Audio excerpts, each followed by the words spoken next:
To say nowadays that everyone wants it quick would be an understatement. Adverts of get-rich-quick schemes saturate the internet, influencers sell you on your need to believe that great work can be achieved overnight, and 18-year-old masters are selling courses on skills they learned 3 months ago. In fact, you can feel their energy as if they're a kid in an ice cream shop, smearing the protective glass while they wait for their ice cream scoop, frantically getting all of their other friends to spend their money. All of this subliminal messaging online has likely left you feeling burned out without you having actually done any work. Here's how the crisis sequence plays out.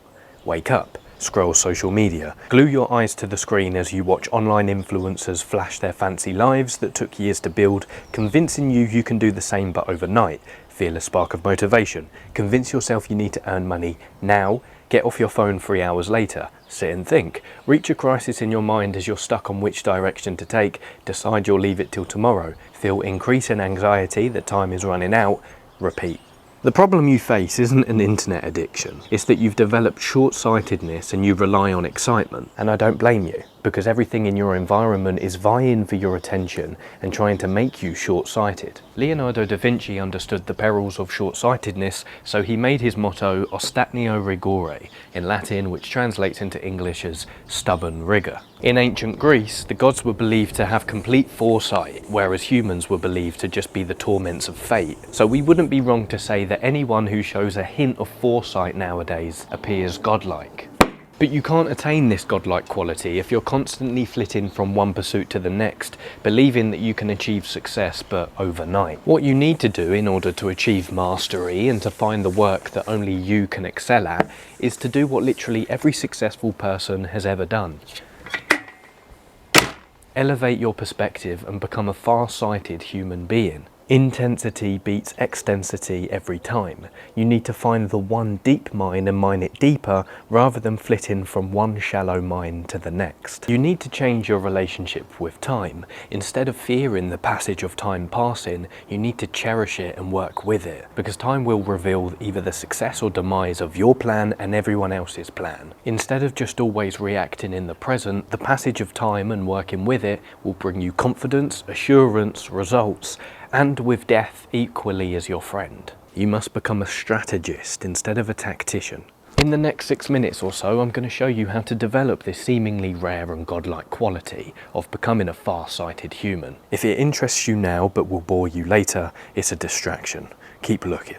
The cliche of time heals all is a truth of life that often gets ignored. You see, there's a cognitive bias at play whenever someone's first reaction to a couple breaking up is, "I knew that would happen," or the hotshot junior executive's response to the company falling after 5 years is, "I could see this coming." It's called hindsight bias. Essentially, hindsight bias explains the phenomenon of all information becoming clear after an event has happened. Often we think, oh, if only I could have known this information before. But you don't always have to wait for time to pass in order to glean the benefits from the hindsight bias. I will warn you though, it's not easy to do. To develop the skill of foresight, that is, to harness the power of hindsight but before time passes, you need to distance yourself from the present moment. Get a deeper look at the source of your problems, gain a wider perspective of the overall context of the situation, and a further look into the future. But to develop it, you need to engage in consequential thinking, and you need to develop a framework of your long-term goals. Now, the reason people say nothing comes for free is because of consequential thinking. To develop this skill, you need to detach yourself from all of the offers, requests and opportunities which are currently in front of you, and to really think about all of the potential consequences a certain action could lead to.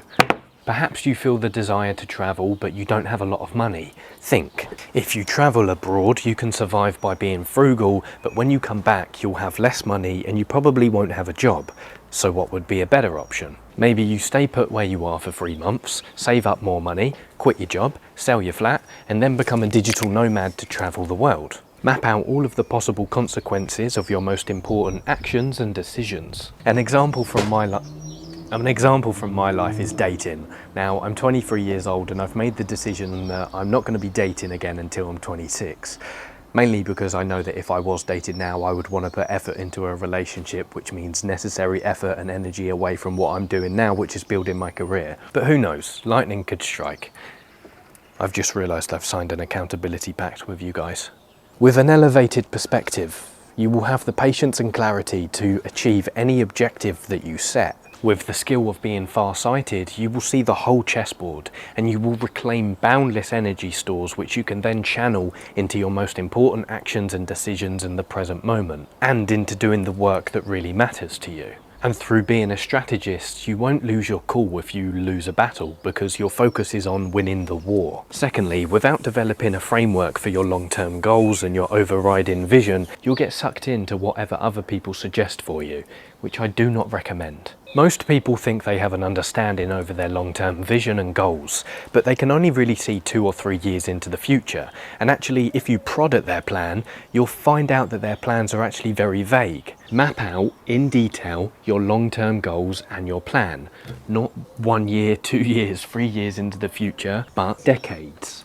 Don't be afraid to think in a really long time frame. I've got another video upcoming explaining why this is important. Stay tuned. Of course, when working towards your long-term plan, you'll need to exercise flexibility because, of course, life changes and we live in a constantly ever-flowing world. Think about the infinite game that you're playing, and when faced with a choice or an opportunity, just ask, is this in service to my long-term vision? The next point is distrust, passion and excitement. Look to the end, no matter what it is you are considering. God gives man a glimpse of happiness and then utterly ruins him. 2 years ago, I did a mental exercise where I reflected on the top 3 worst decisions I've ever made in my life, and I had to dissect the consistent themes amongst all 3 of those decisions. And in summary, my worst decisions were plagued by impulsivity, excitement, passion, and listening to other people's advice. Passion and excitement are the complete opposite of stillness and calmness. Excitement is what drains your energy as you talk about your plans to others, and passion is what causes you to go all in on something which is shiny now. Napoleon was passionate as he invaded Russia and got half of his men killed. Christopher McCandless, the main character in Into the Wild, was excited as he ventured out into the wilderness of Alaska and then died of starvation. And you're excited every time you get your credit card out to pay for another valueless course from a random 18-year-old on the internet selling you God knows what. In short, never make big life decisions based on excitement. When you feel excited about something, use it as a cue to step back and consider these. What am I not seeing? What are all the consequences at play here? And is this in service to my long-term plan? The more you want something, the more patient you should be willing to be for it. If you want something to last forever, there is no need to rush. Lastly, train patience like a muscle. In the lead up to the 1929 market crash, many people in America became addicted to playing the stock market because of something called ticker tape fever. The ticker tape was what made the sound whenever someone was locking in a trade somewhere, and it signaled that somewhere someone was making a fortune, something was happening. The modern equivalent is your social media feed and the constant minute-by-minute news cycle we get, which has narcotic effects. As we refresh Twitter or Instagram, we feel as if we're connected to the stream of events as they're happening. Our attention is narrowed but on the wrong thing. Our energy is zapped and again we become short-sighted. The way to combat this is to train patience in the exact same way as you would train a muscle. The word patience comes from the Latin word patientia, which means the quality of suffering. So in the same way as courage is feeling the fear but doing it anyway, patience is feeling the desire to distract yourself but remaining calm and waiting anyway. Again, your ability to be patient relies on your ability to see your long-term vision with clarity. I don't know why I drew the Star of David. I don't know how else you're meant to draw a star. Oh yeah, well done, Lewis. Sort of like a crab. In 2 or 3 days, I'm going to upload a 5 or 6 minute video about 4 ways to develop monk-like patience, so stay tuned. In summary, number 1, become a consequential thinker by mapping out all of the potential consequences your actions or decisions could lead to. Number 2, develop a clear vision of your decades-long plan. What infinite game are you playing? Number 3, distrust passion and excitement, because you'll likely make the worst decisions and choices when you're excited or passionate. 4, train patience like Sam Sulek trains his biceps. This path, as opposed to being directed by whatever your impulses tell you to do, involves pain. The pain to withstand action and wait. Also the pain to see others get instant results while you understand the results you're aiming for probably won't come until years in the future. But where there is pain, there is also pleasure, and I cannot emphasize enough how rare you will be if you do these things. Your pleasure will come through riveting progress and service to your long-term mission, and through doing work that matters and that is unique to you and your skill set. In fact, with these traits, you'll start to revel in the joy of not getting the instant results that other people are getting, because even though they might seem like they're winning, their success will be short-lived because it's not based upon any solid foundation. Your confidence will come through doing work that lasts a lifetime, through doing work that is perennial, and constantly being on top of the mountain, looking down at the pathways of all of your potential actions and decisions, rather than walking along, staring at your feet, in amazement at whatever shines red and that catches your eye. And finally, if this video has inspired you to go a little bit deeper into developing foresight and elevating your perspective, then I would recommend these books. Number one is The Art of Thinking Clearly by Rolf DeBelly. It is all about cognitive biases, which will really help you make the best decisions in life. Stillness is the Key by Ryan Holiday. The 33 Strategies of War by Robert Greene. 48 Laws of Power by Robert Greene.